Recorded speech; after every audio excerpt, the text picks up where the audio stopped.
Meus irmãos, bom dia.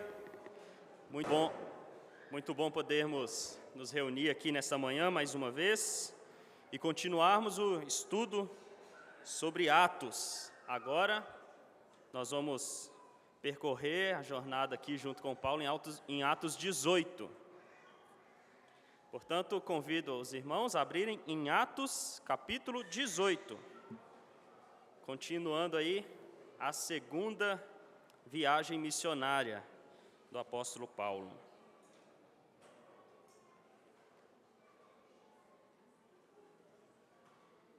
Atos 18. Vamos meditar do verso 1 até o verso 11. Atos 18, 1 a 11. Diz assim a palavra do Senhor. Depois disso, deixando Paulo Atenas, partiu para Corinto.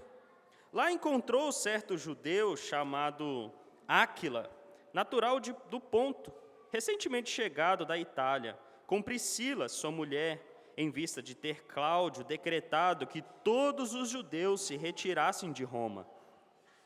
Paulo aproximou-se deles, e posto que eram do mesmo ofício, passou a morar com eles, e ali trabalhava, pois a profissão deles era fazer tendas. E todos os sábados discorria na sinagoga, persuadindo tanto judeus como gregos. Quando Silas e Timóteo desceram da Macedônia, Paulo se entregou totalmente à palavra, testemunhando aos judeus que o Cristo é Jesus. Opondo-se eles e blasfemando, sacudiu Paulo as vestes e disse-lhes: sobre a vossa cabeça o vosso sangue. Eu dele estou limpo, e desde agora vou para os gentios. Saindo dali, entrou na casa de um homem chamado Tício Justo, que era temente a Deus. A casa era contígua à sinagoga. Mas Crispo, o principal da sinagoga, creu no Senhor com toda a sua casa. Também muitos dos coríntios, ouvindo, criam e eram batizados. Teve Paulo, durante a noite, uma visão em que o Senhor lhe disse: não temas, pelo contrário, fala e não te cales. Porquanto eu estou contigo, e ninguém ousará fazer-te mal, pois tenho muito povo nesta cidade. E ali permaneceu 1 ano e 6 meses, ensinando entre eles a palavra de Deus. Vamos orar. Santo Deus, com alegria nós nos reunimos aqui em mais essa escola dominical para ouvir a Tua palavra e aprender dela. Pedimos que o Senhor nos conduza neste momento, nos dê a atenção devida e nos dê a fé suficiente para recebermos essa palavra e que ela venha transformar nossas vidas. No nome santo de Jesus que oramos. Amém. Na última semana, nós vimos o belíssimo discurso do apóstolo Paulo em Atenas, onde ele falou ali aos gentios e aos amantes da filosofia. O sermão dele em Atenas inspirou diversos livros que nós temos hoje sobre apologética.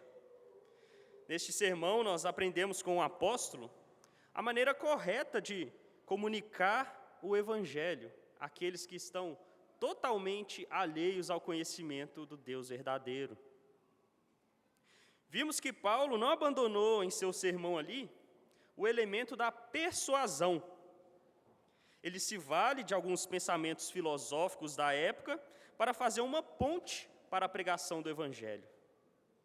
Ele não simplesmente falou verdades e termos que eram desconhecidos ali pelos seus ouvintes.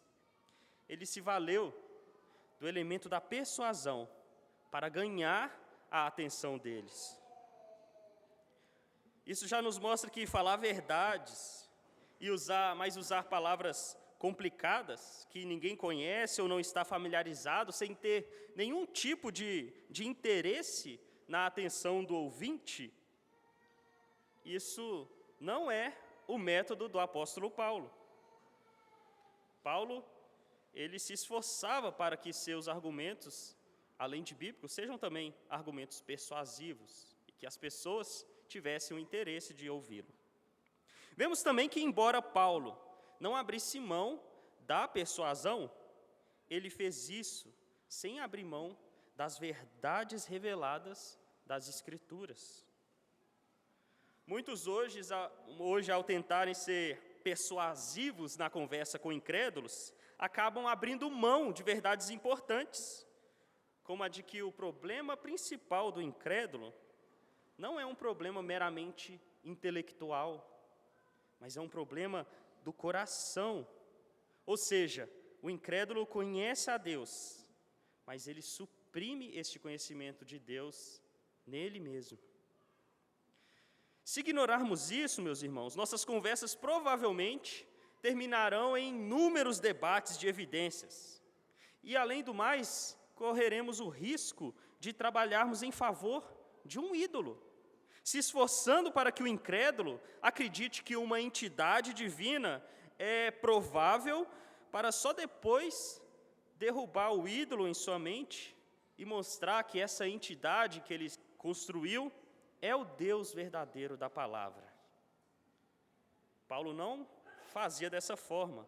Paulo derrubava o ídolo logo de cara, pois sabia que o único método, o único modo de vencer o problema do coração dos incrédulos é começar com Deus verdadeiro. Pois bem, qual foi o resultado deste método de Paulo em Atenas?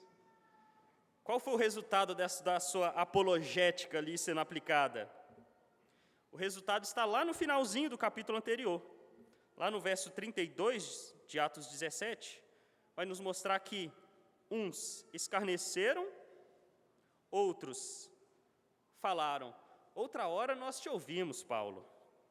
E somente alguns creram, como está no verso 34. Será que este método de apologética de Paulo era mesmo o melhor?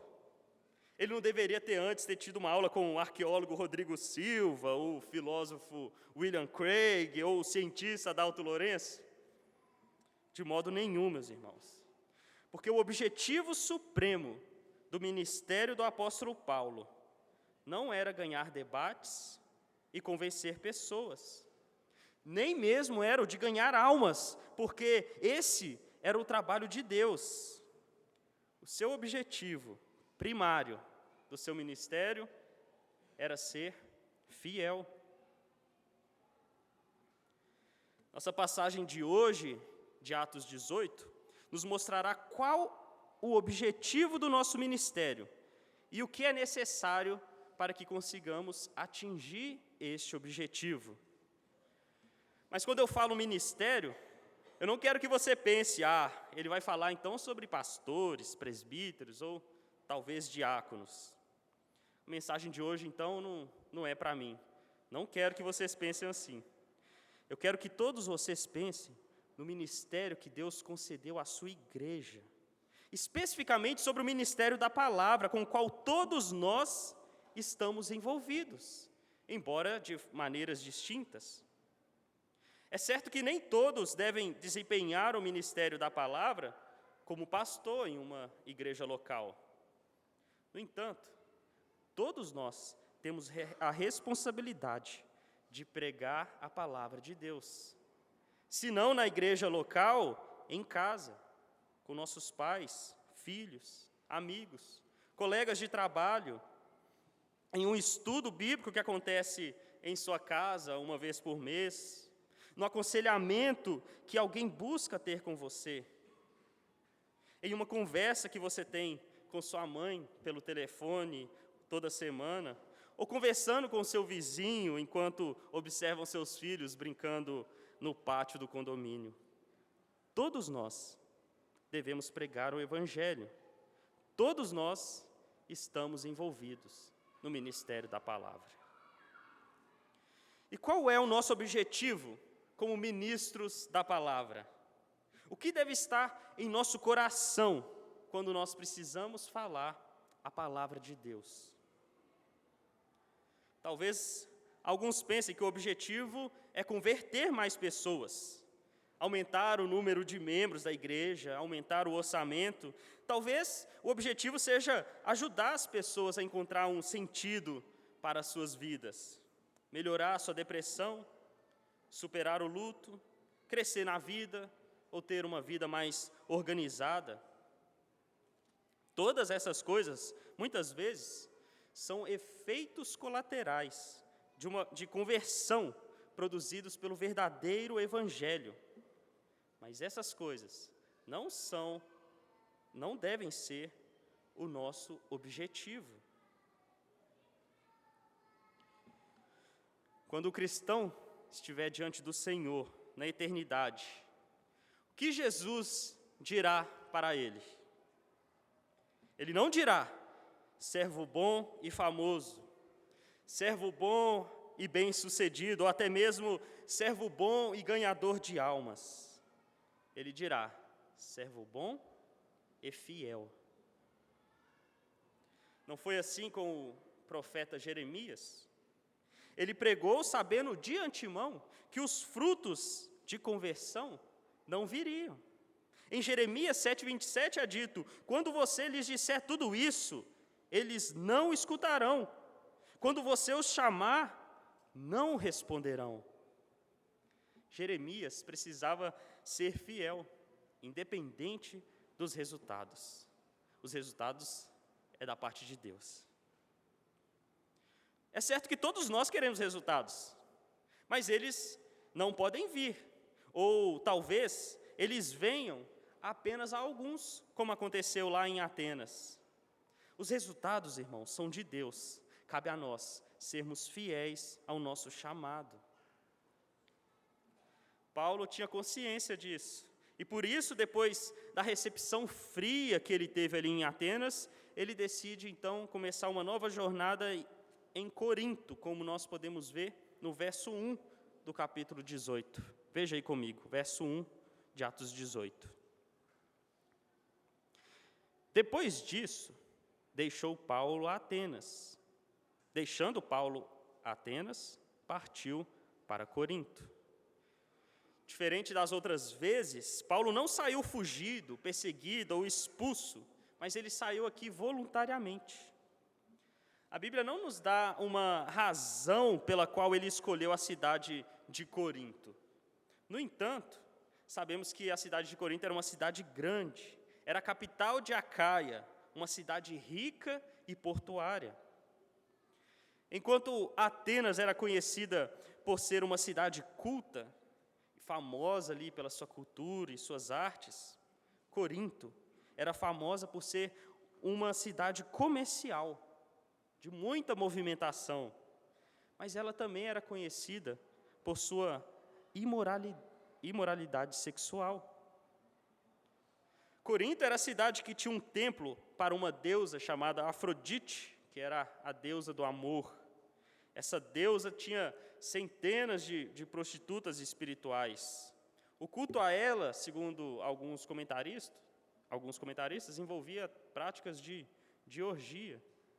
Houve uma expressão que ficou muito comum ali por volta do século V depois de Cristo, era a expressão corintianizar, que significava praticar atos imorais, atos sexuais imorais. Existe, inclusive, um substantivo derivado da palavra grega corinto, que era utilizado para designar uma prostituta.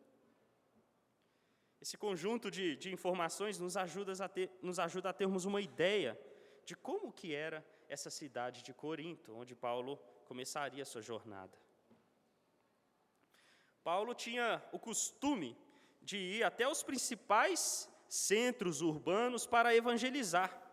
Este é o padrão que podemos ver nas viagens de Paulo. Eu creio que Paulo se valia dessa estratégia para que o evangelho pudesse, então, se espalhar de forma mais rápida. A cidade de Corinto era muito movimentada, recebia gente novas todos os dias, e dela também saía gente todos os dias. Pessoas do mundo inteiro andavam pelas ruas e praças de Corinto. Temos aprendido que ter estratégia não é agir, contra o Espírito de Deus. Ele é quem está por trás de todas as circunstâncias, de todos os planejamentos. Às vezes ele revela diretamente a sua vontade por meio de visões, como fez com Paulo outras vezes, mas em outras ocasiões, e na verdade na maioria delas, o Espírito usa as circunstâncias corriqueiras e até mesmo as perseguições para conduzir o seu povo à sua vontade. Vemos em Atos Deus conduzindo a história de sua igreja por meio de atos extraordinários. Lembram da condenação de Herodes Agripa em Atos 12? Aquele Herodes que queria matar Pedro. Lá é dito que o anjo do Senhor o julgou e o fez ser comido por vermes.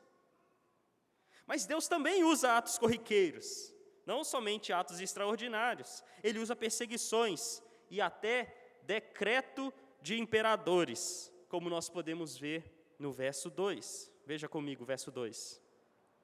Lá encontrou certo judeu chamado Áquila, natural do Ponto, recentemente chegado da Itália, com Priscila, sua mulher, em vista de ter Cláudio decretado que todos os judeus se retirassem de Roma. Paulo aproximou-se deles. O verso nos diz que Paulo encontra lá em Corinto um casal chamado Áquila e Priscila. Áquila era natural da província de Ponto, na Ásia Menor, e havia se mudado para Roma. Por causa do decreto do imperador Cláudio, eles se mudam então para Corinto, onde então eles conhecem o apóstolo Paulo. Este decreto de Cláudio, ele é muito conhecido também através de fontes que fora da Bíblia. O historiador romano chamado Suetônio escreveu que Cláudio expulsou os judeus porque eles estavam sempre criando perturbações, instigados por um tal de Crestus. Alguns identificam este Crestus aqui com o Cristo. Talvez houve um erro ali de grafia, não se sabe. Mas os judeus, em geral, eles não estavam com uma boa fama diante do povo. Eles causavam confusões nas cidades, perturbando os governadores e a paz da população. Este decreto aqui de Cláudio é mais uma evidência de como que os judeus estavam começando a ser mal vistos ali por parte da sociedade, por parte dos governadores. Tudo indica que Áquila e Priscila, a esta altura aqui, quando já encontraram com o apóstolo Paulo, eles já eram cristãos que vieram do judaísmo. Não temos registro de que Paulo foi a pessoa que evangelizou eles. E Paulo não os considera como seus primeiros convertidos na Acaia, quando ele dá esse relato lá em 1 Coríntios 16:15. O fato de Paulo ter se aproximado deles e morado com eles por algum tempo, sugere que eles já fossem cristãos. Este decreto de Cláudio, de expulsão dos judeus de Roma, certamente afetou também alguns cristãos, especialmente aqueles que vieram do judaísmo. Os gentios e os governadores tinham noções muito confusas, a ponto de não saberem distinguir exatamente um judeu de um cristão. Às vezes eles colocavam tudo no mesmo pacote. O ponto é que Deus, em sua providência, usou este decreto, usou esta confusão dos judeus para unir este casal ao apóstolo Paulo. Eles acolheram Paulo, desfrutando de uma amizade fiel e que perduraria. Vamos ver eles citados nas Escrituras outras vezes, contribuindo para o avanço da igreja. Paulo chega até a dizer em Romanos 16:4, que em certa ocasião eles arriscaram as suas vidas em favor do apóstolo Paulo. Aqui em Atos, vemos que eles se tornaram, além de companheiros de fé, se tornaram também companheiros de trabalho, como está aí no verso 3. Dê uma olhada aí, verso 3. E posto que eram do mesmo ofício, passou a morar com eles e ali trabalhava, pois a profissão deles era fazer tendas.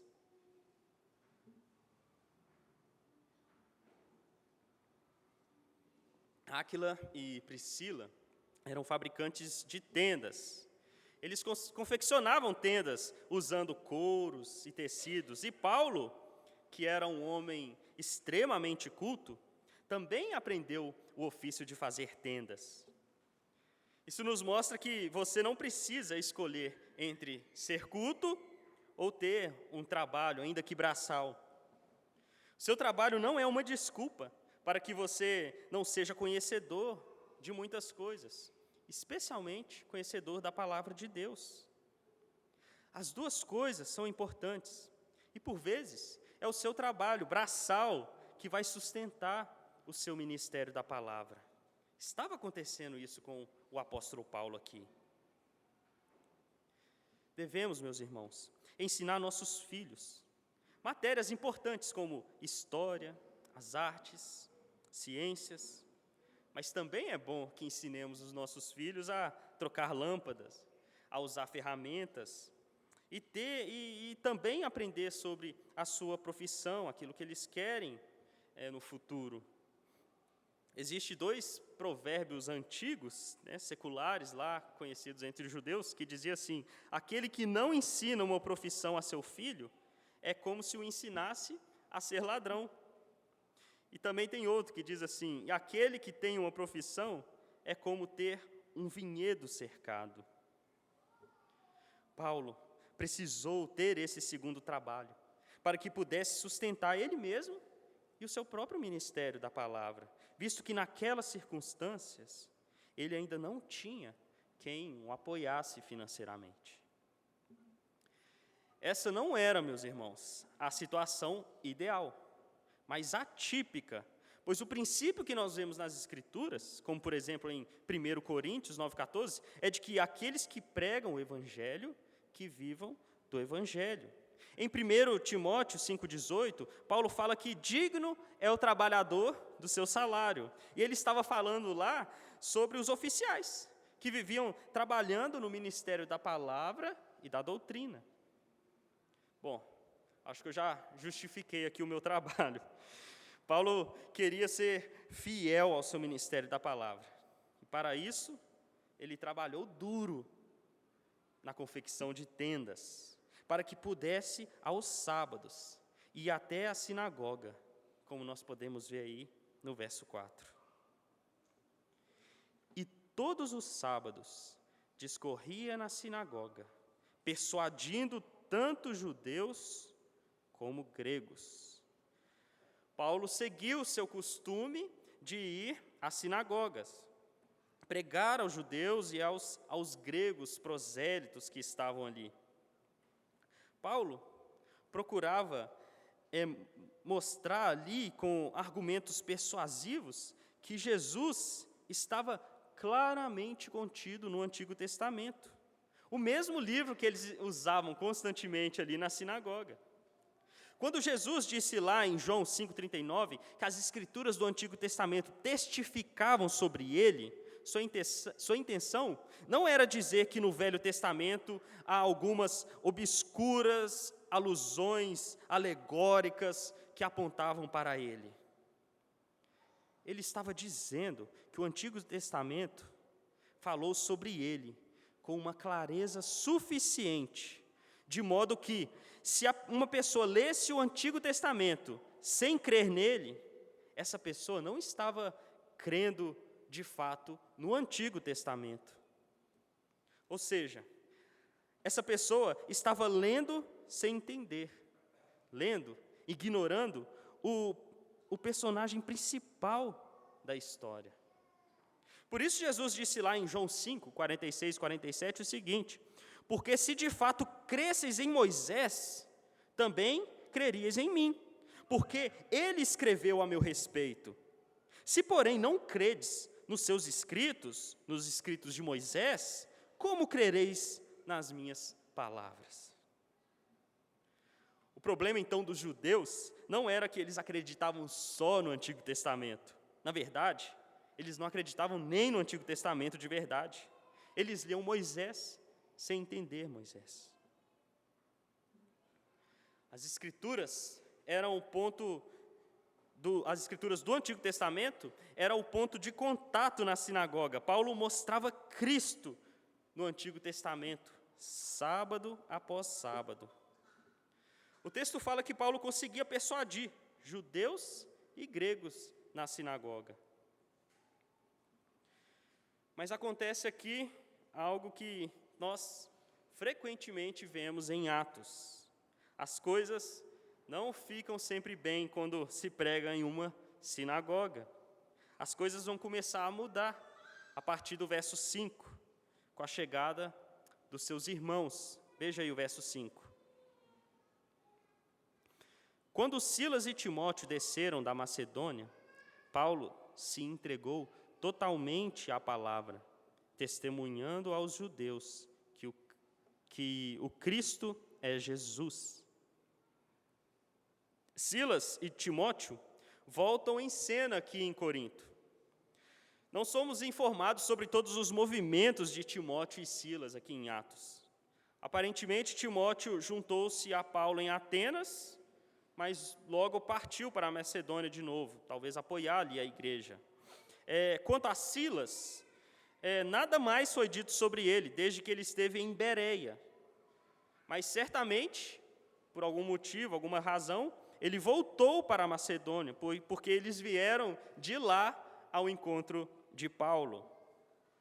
Os dois irmãos chegam até Corinto. E isso trouxe para Paulo ainda mais encorajamento. E parece que neste momento ele pôde parar de fazer tendas e se entregar totalmente ao seu ministério da palavra. Paulo, na segunda carta aos Coríntios, relata que o apoio que ele recebeu destes irmãos que vieram da Macedônia. É dito assim, em 2 Coríntios 8 e 9. Despojei outras igrejas, recebendo salário para vos poder servir. E estando entre vós, ao passar privações, não me fiz pesado a ninguém. Aí veja só.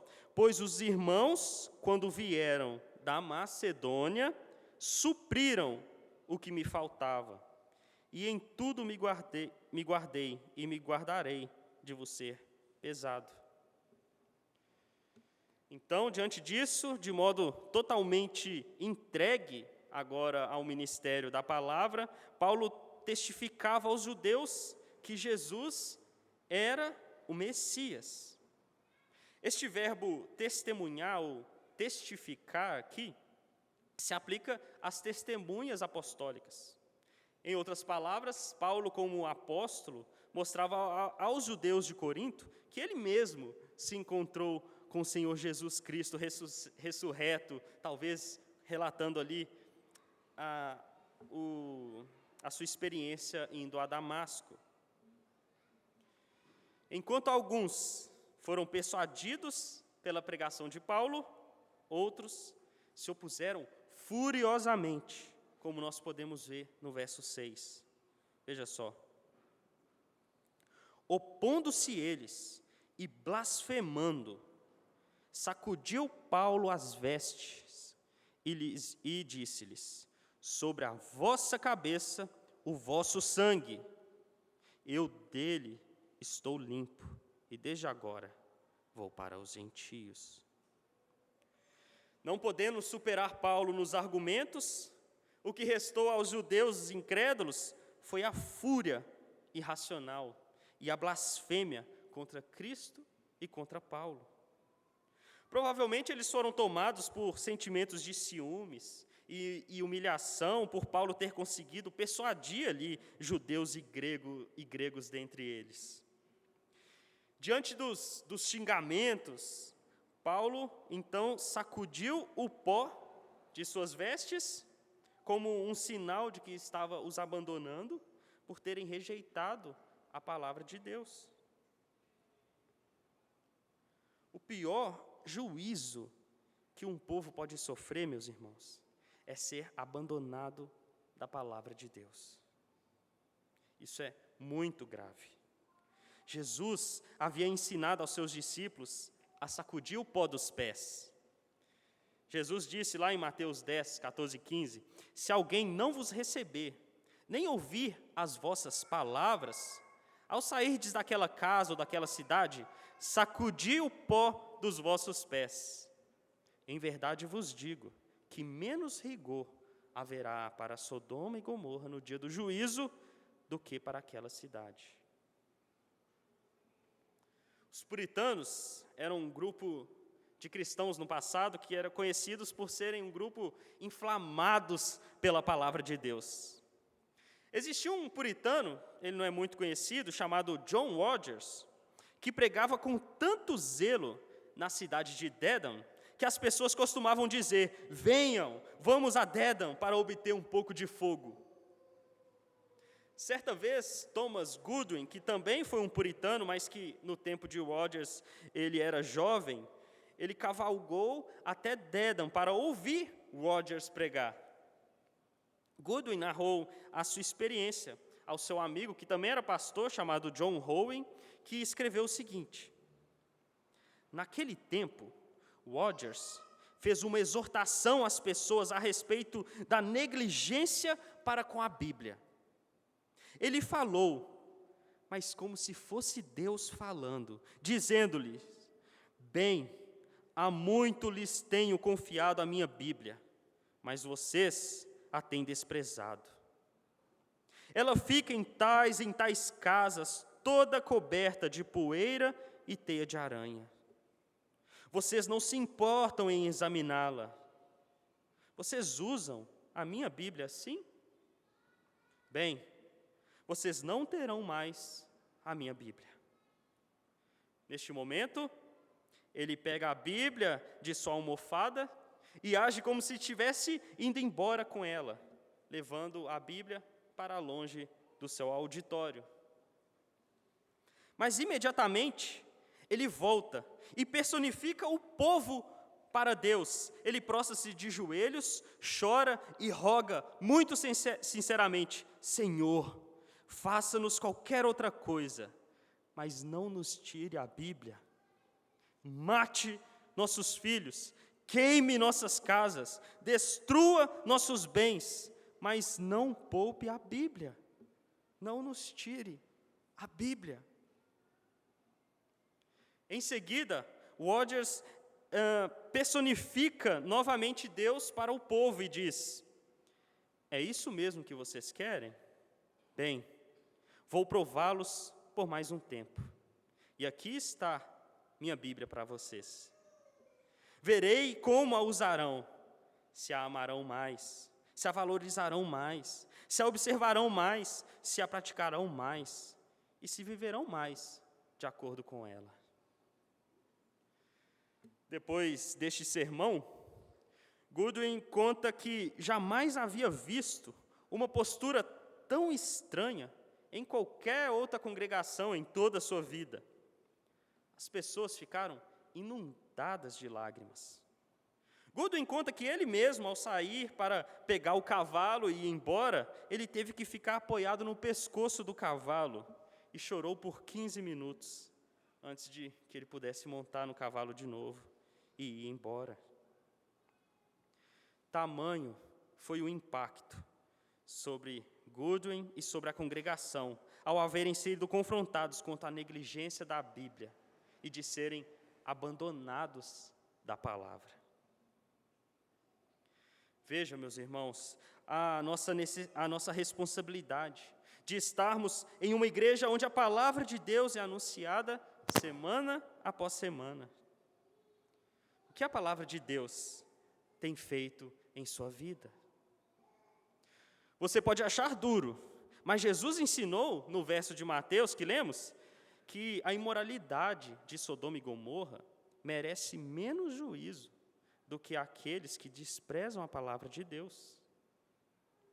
Você pode estar escutando a palavra de Deus todos os domingos e ainda assim desprezando-a. O apóstolo disse a eles que a sua parte estava feita e que estava limpo do sangue de suas almas. Paulo faz aqui uma referência a Ezequiel 33. Ezequiel recebeu o aviso de Deus de ser um vigia fiel, que deveria tocar a trombeta e avisar o povo quando o inimigo, quando o juízo estivesse chegando. Se a trombeta fosse tocada e alguns não desse ouvido ao aviso, ele morreria e o vigia estaria livre do sangue do ferido. Mas se o vigia notasse o inimigo se aproximar e não tocasse a trombeta, avisando sobre o perigo iminente, o sangue do ferido seria cobrado do vigia. Como tem sido o seu ministério da palavra para com as pessoas que Deus colocou sobre os seus cuidados? Você tem tocado a trombeta? Você tem anunciado a verdade de Deus aos seus filhos, à sua família, ao seu amigo que está há tanto tempo próximo de você? Será que estamos sendo fiéis ao pregar o Evangelho e alertar aqueles que estão próximos de nós quanto ao perigo iminente? Eu não estou falando sobre você chegar ao seu vizinho ou amigo de trabalho amanhã e dizer: olá, tudo bem? Vou falar com você sobre o juízo de Deus. Mas eu estou falando sobre você olhar com compaixão para estas almas que precisam de Cristo, tal como você, e então poder criar pontes, ser amigável, respeitoso, criar vínculo, descobrir talvez os interesses dessa pessoa, de modo que isso dê ocasião para que você pregue o Evangelho a ela. E pregar o verdadeiro Evangelho, aquele que as pessoas naturalmente não querem ouvir, e mostrar assim o seu estado de necessidade de Deus, mostrando o único caminho de salvação, que é Jesus Cristo. Nós podemos trair muito facilmente o nosso ministério da palavra, porque nós somos fracos, não gostamos de pregar o que as pessoas não querem ouvir. Se você é convidado a um jantar de trabalho, onde tem ali vários colegas, e seu amigo que é casado chega com uma amante e senta ali com vocês. Todos em sua volta cumprimenta com um sorriso a chegada do seu amigo e da amante. Eles dizem: sejam bem-vindos. E diante disso, diante dessa pressão, você cede.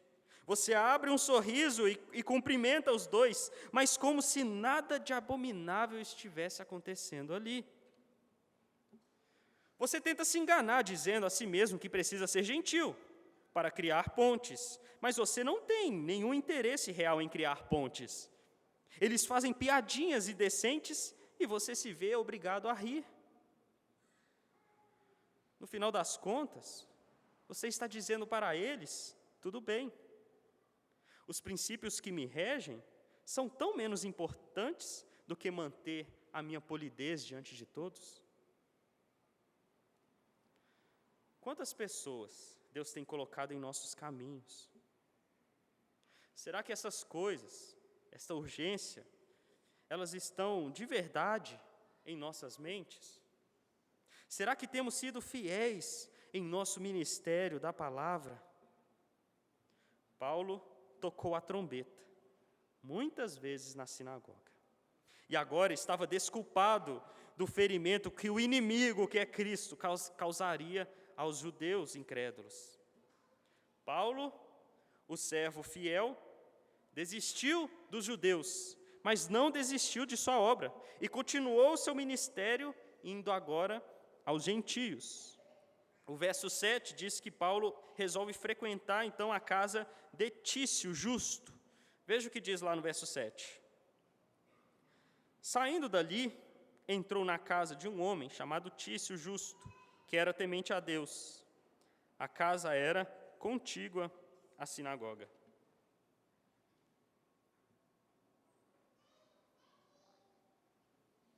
Não se sabe muito sobre esse Tício Justo.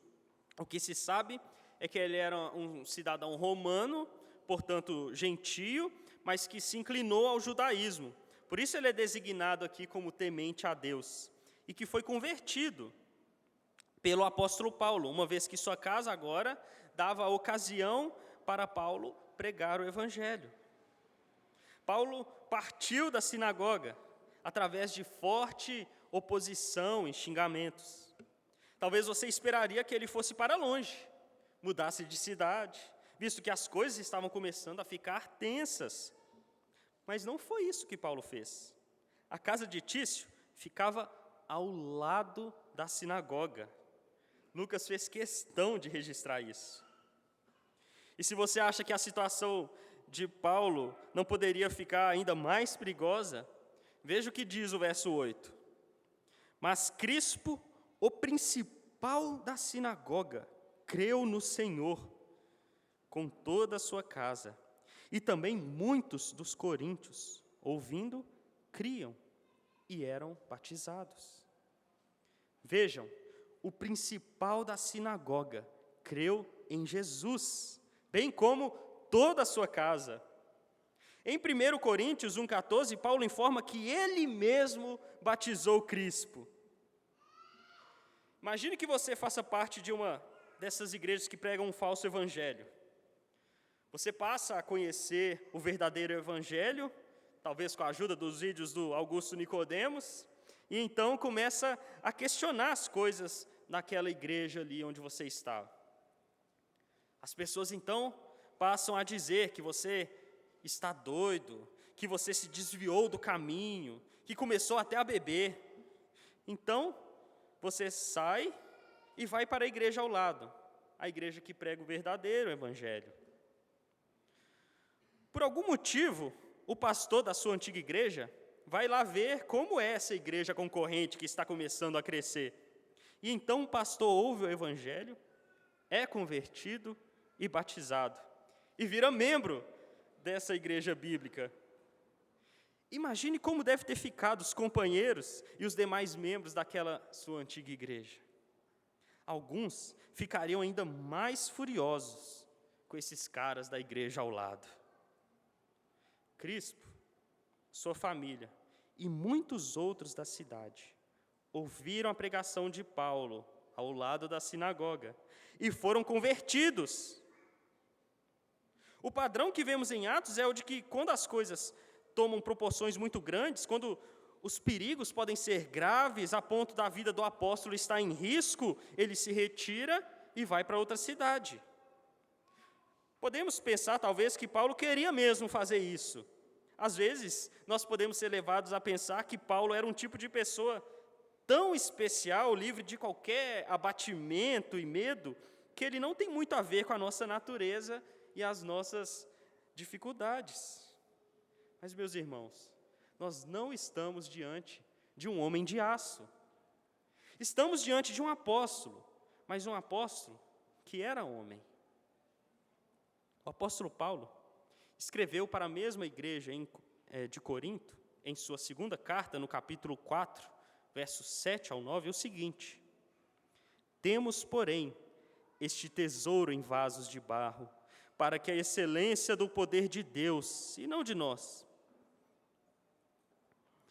Em tudo somos atribulados, porém não angustiados, perplexos, porém não desanimados, perseguidos, porém não desamparados, abatidos, porém não destruídos.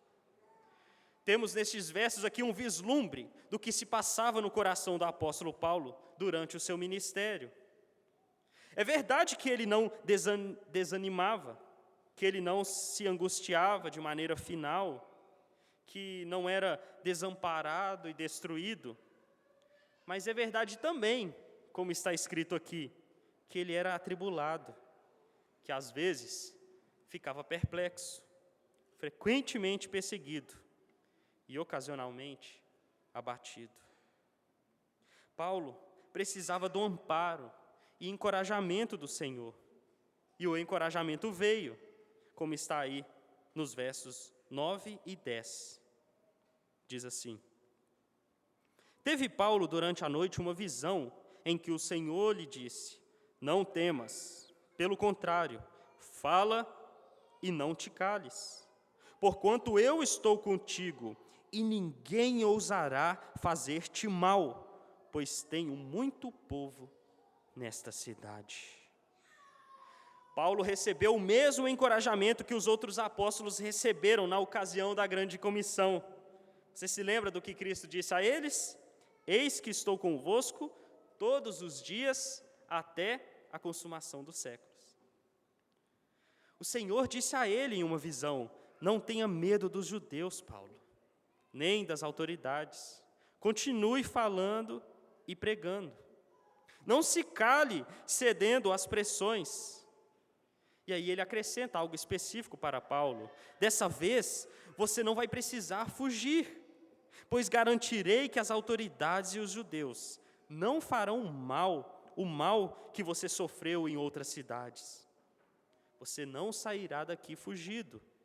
Você sairá daqui quando o povo que eu tenho dessa cidade se converter. A ordem que Paulo recebeu era de ficar, continuar pregando naquela cidade, e que o Senhor estaria com ele.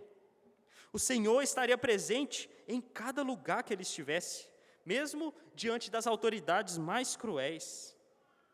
Agora vejam que incrível, a promessa da presença do Senhor não é feita apenas a Paulo, mas também a todos os crentes.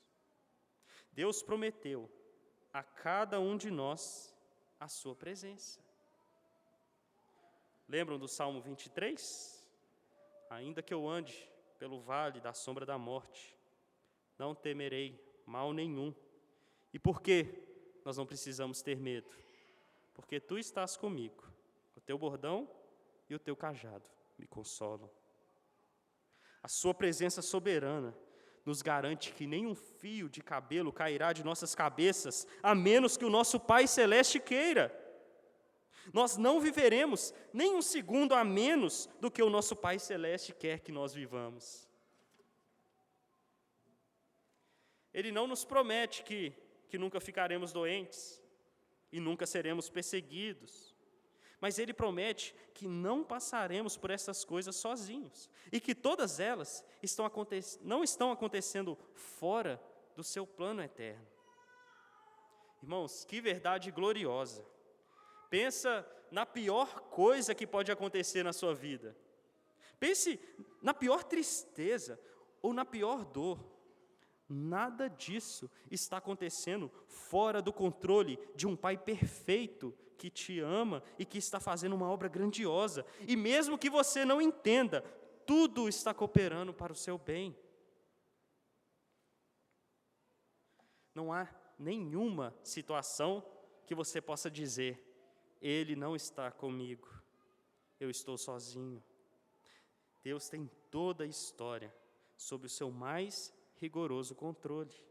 Seu decreto é eterno, é imutável, nada foge ao que Ele disse. Todos os seus eleitos crerão em teu nome e eles jamais se perderão. Por isso o Senhor disse a Paulo: Eu tenho ainda muito povo dessa cidade, fique e pregue. Deus não mostrou a Paulo quais eram os eleitos. Ele deveria pregar a todos, e os seus eleitos seriam revelados na medida em que crescem no Evangelho. É o que diz Atos 13:48. E creram todos os que haviam sido destinados para a vida eterna. Deus não pintou de verde os seus eleitos, nem reuniu todos em uma mesma ocasião para que crescem na pregação de Paulo. Os eleitos de Deus em Corinto foram chamados em diferentes tempos. Alguns foram chamados ouvindo sermões em 2 semanas, outros em 1 mês, outros depois de um longo tempo ainda. Portanto, você não deve ficar especulando quem é eleito e quem não é. Isso é coisa de Deus. O seu dever é anunciar o Evangelho a todos os que você puder. Às vezes você está diante de uma pessoa tão endurecida que você quase fica sem esperança por ela. Talvez porque você já pregou muitas vezes e ela não se converteu. Mas pode ser que daqui a alguns anos, outra pessoa pregue a ela e ela se converta. Ou até mesmo que você pregue a ela pela 1000ª vez e ela se converta.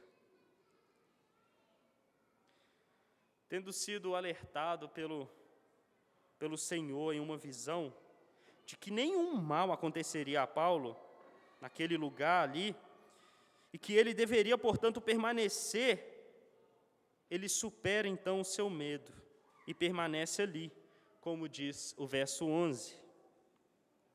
E ali permaneceu 1 ano e 6 meses, ensinando entre eles a palavra de Deus.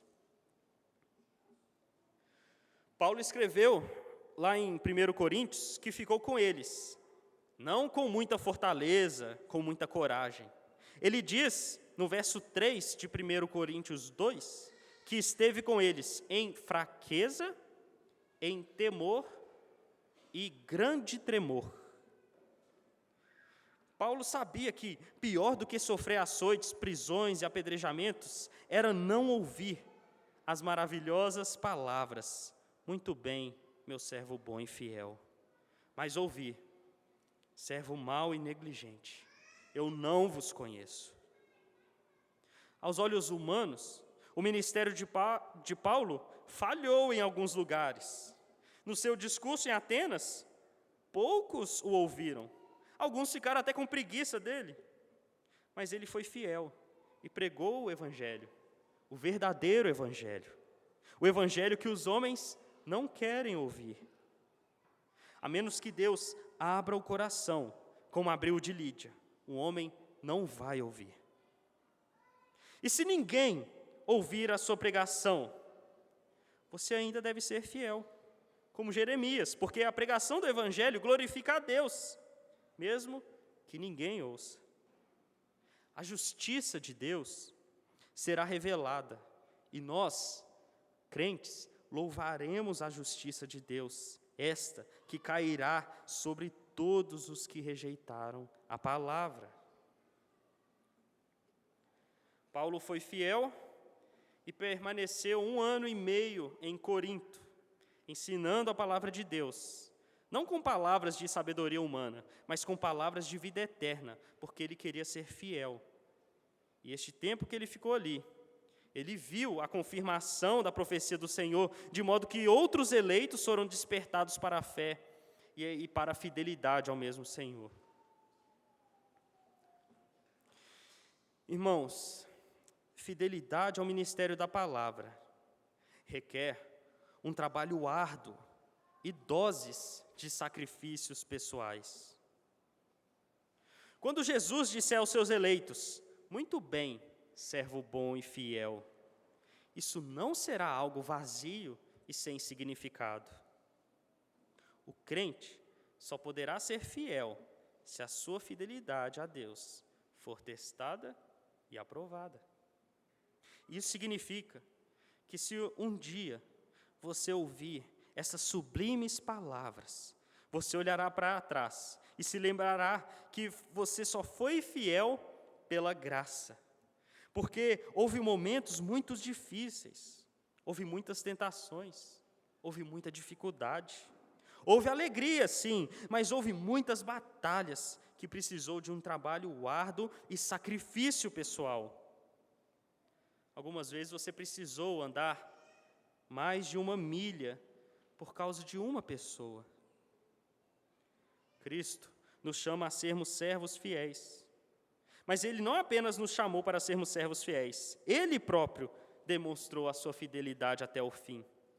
Em sua vida terrena, Jesus enfrentou inúmeros obstáculos, tentações e sofrimentos, mas Ele permaneceu fiel ao propósito do Pai. Sua fidelidade culminou na cruz, onde Ele deu sua vida como sacrifício pelos nossos pecados. Ele foi fiel até a morte, e morte de cruz. Você não entenderá sobre a fidelidade ao ministério da palavra se você não olhar para a fidelidade de Cristo. e entender que a fidelidade que Ele determinou para o seu povo, os seus eleitos, ela é resultado da graça. Nós nos esforçamos, nós nos afligimos, porque a nossa carne é inclinada ao egoísmo, ao conforto, aos prazeres. O que deveria ser fácil para nós é difícil, porque nós somos fracos. Mas todo esforço e vitória que temos, nós sabemos que vem da cruz. Nós confessamos que ela vem da graça. Amém. Vamos passar, então, para o momento das perguntas. Alguém tem alguma pergunta sobre Atos 18, sobre o que foi falado? Gustavo.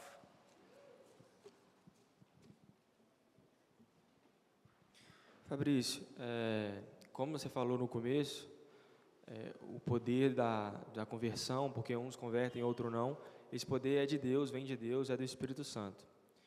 Não cabe a nós pensar que é uma habilidade nossa de pregar o Evangelho melhor, ou isso fazer um sermão melhor, ou uma habilidade oratória. Mas se não depende dessa nossa habilidade, qual que seria o incentivo para a gente melhorar nesse ponto? Ótima, excelente pergunta. Deixa eu contar uma história. Há uma história que eu ouvi numa pregação. Havia um pastor do interior, que era um pastor desse bem carrasco, gostava de usar termos difíceis e pregava quase todo domingo sobre o juízo de Deus. E ele tinha um método de apologética. Ele ia de casa em casa, batia na porta, a pessoa abria e ele falava: creres que Cristo é a propiciação pelos seus pecados? A pessoa ficava assustada e falava, não, ela nem sabia o que ele estava falando. E aí ele falava, estás condenado. Saía daquela casa, ia para outra e fazia a mesma coisa. Veja só, todas as palavras que ele usou ali, propiciação, Jesus é o príncipe, são palavras verdadeiras. É verdade o que ele falou.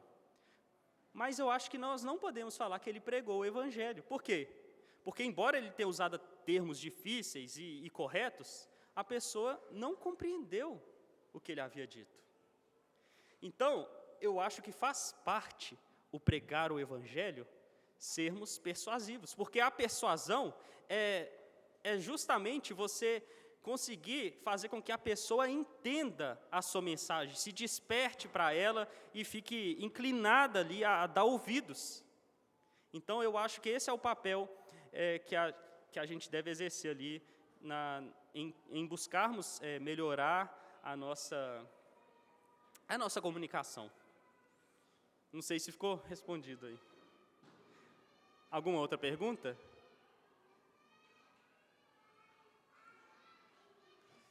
Mais uma. Eu acho que é a última, viu, pessoal? Porque o tempo foi meio longo. Eu queria entender um pouco melhor, se tiver como que funcionava nas sinagogas. As pessoas tinham... Como que funcionava esse espaço? Era um lugar onde as pessoas... Todo mundo podia falar? Tinha uma pessoa que estava na frente liderando, ela trazia uma palavra e abria para as pessoas. Como é que Paulo pregava lá? Como é que funcionava isso? Tá. Eu não lembro qual capítulo de Atos, mas temos algumas evidências dentro da Bíblia, primeiro eu vou falar delas, que nos dá um pouco assim de luz sobre o que acontecia ali. Não lembro do capítulo, mas existiam momentos em onde havia momentos de perguntas. E Paulo, uma vez estando com Barnabé, ele foi questionado, ele falou ali na sinagoga através de uma pergunta que os judeus fizeram, tipo, vocês têm alguma dúvida sobre o que foi falado aqui? E aí Paulo aproveitou aquela ocasião de perguntas e falou do Evangelho de Cristo. Então, havia na sinagoga, a gente vê aqui no livro de Atos, este costume de ter momentos ali de perguntas e debates. existem evidências também fora da Bíblia, que nos ajudam melhor. Alguns historiadores falam que Paulo, né, tendo sido um judeu bastante conhecido, ele tinha meio que carta branca ali de poder ir até as sinagogas e poder levar ali uma mensagem. E aí ele aproveitava essa ocasião para pregar sobre Cristo nas Escrituras. Então, tinha essa possibilidade, talvez não de todos falarem a todo tempo, de ser ali como se fosse um aerópago, mas tinha ali, eu imagino, uma instrução, uma exposição das Escrituras e momentos ali de perguntas. Então, eu acho que Paulo se valia dessas coisas para pregar ali o Evangelho de Cristo. Muito bem, pessoal. Vamos finalizar, então, com uma oração. Santo Deus, muito obrigado, ó Deus, pela Tua palavra, muito obrigado por este capítulo de Atos, que nos exorta e nos desperta para a fidelidade ao nosso ministério da palavra. Senhor Deus, faça-nos sermos fiéis ao ministério da palavra, que o Senhor nos desperta para, ó Deus, falarmos da Tua palavra para com as pessoas que o Senhor tem colocado perto de nós, no trabalho, no prédio, em nossos lares. Que possamos, ó Deus, sermos pessoas inflamadas pela Tua palavra, de modo que essa inflamação e essa paixão, ela redunde, ó Deus, em pregar a Tua palavra a estas pessoas. Que o Senhor tenha misericórdia de nós e nos ajude, ó Deus, pois sabemos que, embora nós nos esforcemos, o resultado e até mesmo o nosso esforço vem da Tua graça, e por isso nós oramos ao Senhor. Amém.